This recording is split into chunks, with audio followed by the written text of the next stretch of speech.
Ashama daawwattoota fi dhaggeeffattoota chaanaalii Obsee nagaan fi araarri jaalalli waaqayyoo golaa fi gulantaa irra jirtan irratti baay'atu jechuun barbaada. Jirtu jechaa har'as deebi'ee dhufeen jira. Maal qabatee dhufe Obseen jechuun keessan oolu akkuma beekamee jiru yuutuubara kiyyaaf haaraa warri taatan like, share, subscribe gochuudhaan maatii naa taasisan jedha. Warroonni maatii koo taatanii jirtan galatooma. Warroonni mana kootti immoo dabalamee mana kootti dabalamaa isiniin jedha. Chaanaalli kun chaanaala gana baay'ee guddachuu barbaadudha. Na guddisuudhaaf, na jajjabeessuudhaaf na bira dhaabbadhaa isiniin jedha. Warroonni na bira dhaabbachaa jirtan immoo guddaa galatoomaa isiniin jechuun barbaada. Egaa har'a immoo Obseen maal qabattee dhufte yoo jettanii dhugaa dubbachuu fi waan kar tokkoon gammachuu kar tokkoon gaddan qabadhee dhufe. Innis maal hojjettanii asumarree obboleessa keenya Bahar baga waaqayyo maatii keetti si deebisee siin jedha. Baga gammaddee baga nagaan galtee siin jedha. Warroonni argaa jirtu Bahar faan maal keessa tura akka turanii Faatiyaa faan maal keessa akka turanii dhugaa dubbachuu fi ani ijoollee Oromoo keenya kana maal akka ta'aa jiru hin beeku. Biyya ooman isaan keessatti batalee biyya ooman isaan keessatti dhugaa dubbachuuf maal akka uumamaa jiru anuun galan jiru. Dhugaa rabbiitti maaliif hojjettanii Oromoo irratti walirratti ka'aa jira. Wal qabanii wal hidhanii wal dabadabuu torbee tokkicha harka akkasitti duubatti wal hidhaniiti wal teessinanii minaaniin qixaati walitti godhaa wal teechisanii wal boojisaa jiru jechuudha. Akkuma miila darbee viidiyoo tokko waraabeen ture viidiyoo koo jalatti hin argitu Bahar ofuma isaaniitii Najjaash faan micoota akkasii fuutu malee jedhanii dirqamaan fuuti bara kanaas dirqama taate jechuudha. Sheeka bira dhaqanii maal jedhanii kan wanti lafa kanaa kun akkasitti nama burjaajisa waan ta'eef micoo kana fuutu malee micoota akkasii jaalattee jirti fuutu malee ishiin qarshii guddaa nu kennite jedhanii maatii isaatiin addaan baasuudhaaf maal gochaa turan carraaqaa turan jechuudha. Akkasuma inni irree qabeetoo isaan mana isaatti dheeru kutaa maal gochaa ture garuu haa ta'u malee guyyaa qabaa mana hidhaayyuu galanii achi gaafa ba'anii deebi'anii Bahar qabanii torbee tokkicha Bahar harka akkasitti duubatti hidhanii dhugaa rabbii ani cikaanya dhaloota keenya kana naa galuu dida harka duubatti hidhanii torbee tokko guutuu ta'echisanii kaleessa ba'e jechuudha. Dhugaa gammade ba'uu keetti gammadeen jira. Garuu ani waan akka biyya san keessatti uumamaa jiru hin beeku. Dhugaa rabbiitii sirriitti sodaachisuun hin barbaachisa. Waaqayyo garuu nagaadhuma biyya keessa jirta san tadeebisu. Batalee ijoolleen Oromoo teenyaan dhugaa rabbii yuutuuberoota achi keessa jiran Saayidii jammaree yuutuubarni guddaan achitti beekamaa ta'e yuutuubara yuutuubii takkitti qabatee otoo hin taane yuutuubii 5-6 harkaa qabu Saayidiyyuun jechuudha. Isarraa jammaree ani amma eenyutti nan takkatatala sirriitti yuutuuberoota sanan takkatatala duruma jammaree jechuudha. Garuu amma gaafan keessa deddeebi'ee ilaalaa jiru mana duniyaa nagaan hin jiru yoon jedhu abbaa banaashii qabameetii dhamaetu amma rukutamaa jira. Achumatti walloonni jechaa jiru.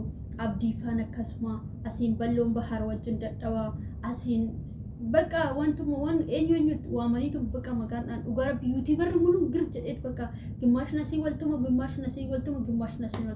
maaliif akka akkas ta'e hin beeku. Dhugaa dubbachuuf yaa Oromoo waan tokkoon dhaamsisanii qaba. Sin Oromoo taatanii akkanatti walirratti cakkantanii akkanatti wal dabadabdanii akkanatti walirratti kaatanii amma lubbuun keessan dhiqqi jettee baatutti amma dhiigni keessan lafee dhiigni keessan diimaa irraa adda gurraacha'utti amma foon keessan rukuchaadhaan dhumee lafeen keessan bahutti maali kan hunda cikkaanii nama gahu maalidhaan kun qoricha walitti godhaatii kun asiin manni godhaa maaltu kana hunda fide maali kan baataniif biyya ormaatti hojjetatanii nyaachuudhaaf maatii keessan jijjiirtanii jireenya keessan jijjiiruudhaaf amma ijoollee meeqa maatii meeqa otoo qabdanu Abdallaan amma achitti haadha manaa qaba daa'ima qaba. Garuu qoricha dubartiin irratti gootutti achitti maraatee mucaasuun haadha manaa siikee amma garatti gore dhabamee sirmeessuu baqaanee jedhe. Maali dubartii dhumti bara kanaa dubartumti biyya san keessa jirtu dhiira shibaaban argattanis dhiiruma shibaaban argatanii waxaatiin dhiiraan jiru anniitii qabu haadha manaa qabu daa'ima qabu daa'ima 3-4 qabu malee anumti haadha manaa qabne rakkataan akka keessan hin jiru. Dhugaan dubartoonni biyya yooman san keessa jirtan na saalfachiistan dubartuma ta'uu kiyyuu na jibbisiistan dhugaa isinitti. Lammata hamma Bahar abbaa ijoollee 4 haadha manaa 2 qaba isaa takkarra iyyuu darbee 2 Faatiyaan jirti achumarree lilliin jirti jechuudha. Nama lama fuudhee otoo jiru dubartiin biraa bahar jaaladheetti ganaa qabsoo irratti hojjettee birrii kee kaffaltee nama nyaachiste akkuma bahar na jaalatu sheeka maal qabaaxira maaltu kan hojii seexanaa kan hunda sin hubsise dhugaa rabbii sheekichi sunis kan hojjetu dhugaa rabbii kuni nama gaa'ela namaa inni diigamaadha. Gaa'ela namaa diigee gaa'ela tokkotti nama galchuun kun diigamaadha. Otoo amma namichi kun bahar amma otoo amma daa'ima qabaachuu baate haadha manaa qabaachuu baate waan takkarra darbee lama qabaadha manaa. Sadaffaa darrabamuudhaan maaltu si kaasise? Maa birrii kee fixa? Shabaaba akka keetti hin heerumtu habiibti. Ana baay'ee na ajaa'iba. Baay'ee na ajaa'iba. Biyya san keessatti ka'umsi ka'aa jiru kun baay'ee na ajaa'iba. Dhugaa rabbii biyya teenya Itoophiyaa nagaa dhabneerra malee an akka Oromoon keenya biyya yooman keessa jiran nagaa dhabanii hin jiru jechuudha. Warroonni laaltanii jirtu. Warroonni laalle garuu otoo laaltanii sin ajaa'iba. Uummanni nagaa dhabeetti ganamas galgala suleedhaan dhugaa walirraa kaasaa jira. Maal akka goon hin beeknu. Oromoo sin waliif kafana. Sin waliif gaachana. Sintu haadhaaf abbaa keessa fira halii keessan biran jirtan. Sintu waliif fira. Sintu waliif mirmachuu qaba malee walirratti ka'uun qabdan. Dhugaa rabbiin nu saalfachiistan. Akkana yoo deebine nagaan hin jiru. Akkas yoo deebi'an nagaan hin jiru. Akkas yoo deebi'an nagaan hin jiru. Maali kan hundi? Nagaa uummataa. Nagaa waan guddaadha. Jaalalli waan guddaadha. Jaalalli waan guddaadha. Jireenya keessatti jaalalloo jiraate waan guddaadha. Birrii har'a argamtee boru baddu kanaaf sheeka jettee ni najjaashfaan amma dhugaa rabbii ati ofii keetuuf akkasitti sira kinkin dhugaa gizee tokko dhugaa rabbii ani gizee laannoon kolfa gizee tokko nan bo'aa dhugaa rabbii mimmaan buusen bo'aa akkasitti ofii keetuuf humna keerraa rabbi lafeetti baate akka sodoo jettu amma gana sheeka jettee kana namicha seexana wajjin dadhaboo wajjin dadhabda birrii har'aa maatii kee mana kiraa harabaa sirraa kaffalee fidhee jettee irratti bilbilamaa jira beefama birrii har'a mana kiraa si kaffalee fidhee jettee dhugaa rabbii birriin in dhufa in darba wanti hin dabarre lafa kanarra hin jiru. Garuu jaalala namaa gaafa qabaatte guyyaa ati kufte namni si bira darbuu hin danda'u. Namummaa kee gaafa beeke eenyummaa ofii gaafa beektee gaafa har'a kuftee har'a bahar akkanatti gadi tumtee hidhaa keessatti dhiitee tolu harka isaa akkasitti duubatti torbee tokko hidhee akka harka akkanarra hin deeffanne akkaatti dadhabe kuni guyyaa ati kufte Oromoo waan taateef Oromummaa keenyaan dhiigni keenya tokko waan ta'eef guyyaa ati kufte isa si bira darbu ture. Garuu akka si bira darbisitu godha. Biyya ormaa keessa jirta biyya kee miti. Gaafa ati kufte gaafa ati duute alaguma kana si awwaala. Obboleettiin kee obboleessi kee biyyaa dhufee sin awwaala. Kaasi awwaala alaguma kana. ስለዚህ maal godhuu qabda ree alagaa kana faana jiraachuu qabda. Jiraadha alagaa faana jiraadha. Dhugaa isin jira walii gala jiraadha. Har'a otoo duutanii namni biyya isinirra garagalchuu hin jiru. Har'a dhufee biyya isinirra garagalcha. Sheeka jettanii kana qaallichi namicha achi taa'eetu zimjadhee wanni hidhu kana wajjin sheekni makiinaas fuudharraa arabakiita makiinaa fuudha jettee fuutee ishii makiina san maa qabee ittiin nambisi sheekichi makiina sun akkamitti zooree harkaa bal'oo faatti deebi'e. Najjaash ergaa sii qaba. Ofii kee duwwatii yoo si ilaalu waaqayyo naaf haadhisu malee boolla du'aarra waan jirtu natti fakkaata. Makiinaan isaa sheeka dubbittuu sheekni sun dhiiga kee dhugaa jira. Of laali dura of amansiisi dura. Ati beemma nama dhiigumarree dhiiga hubannaa hin qabne si keessa hin jirredha dhugaa rabbii. Ofii keetu kinkin jettee otoo amma akkatti kaballaata akkasidhaan hin ranaaf dubartiirraa dhiirarra dhiisiti.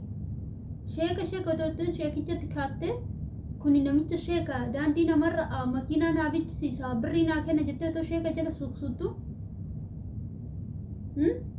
innuu dhiiga kee fixe seexanicha achitti itti qabbartee